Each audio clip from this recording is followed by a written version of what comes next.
You know, it was just Monday when we learned former President Ted Carter was resigning due to a, quote, inappropriate relationship. Intertwined in this investigation is a veterans-focused podcast called The Call Out Podcast. And it was sponsored by Jobs Ohio, a private economic development nonprofit, and hosted by a woman named Crisanthi Valanchos. 10 TV's Libby Cathy explains. We will be as transparent as possible at all times. OSU spokesperson Ben Johnson sharing few details. I don't have a timeline. I can tell you they want to move quickly. So I know we want to move quickly. When we pushed for more answers, here was his response. It would be inappropriate for me to have details about the investigation, but I do know that people want to move quickly.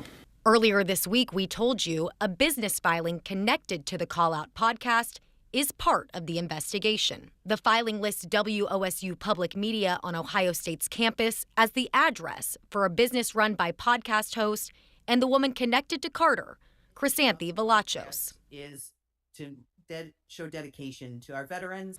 Jobs Ohio, the podcast sponsor, agreed to pay $15,000 per episode for a series of 4 shows, planned between September and December of last year.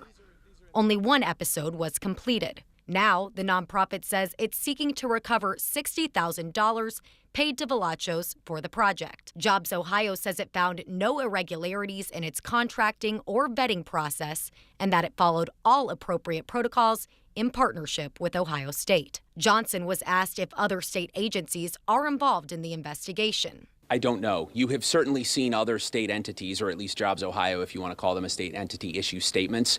I haven't spoken with anybody at Jobs Ohio at this time, and I don't know if there are other people involved or not. He says it's unlikely the new president will be involved in the process. We have an Office of University Compliance and Integrity. They run these things without influence from people outside of the operation. That's something that we're very careful about because that's the ethical way to do things.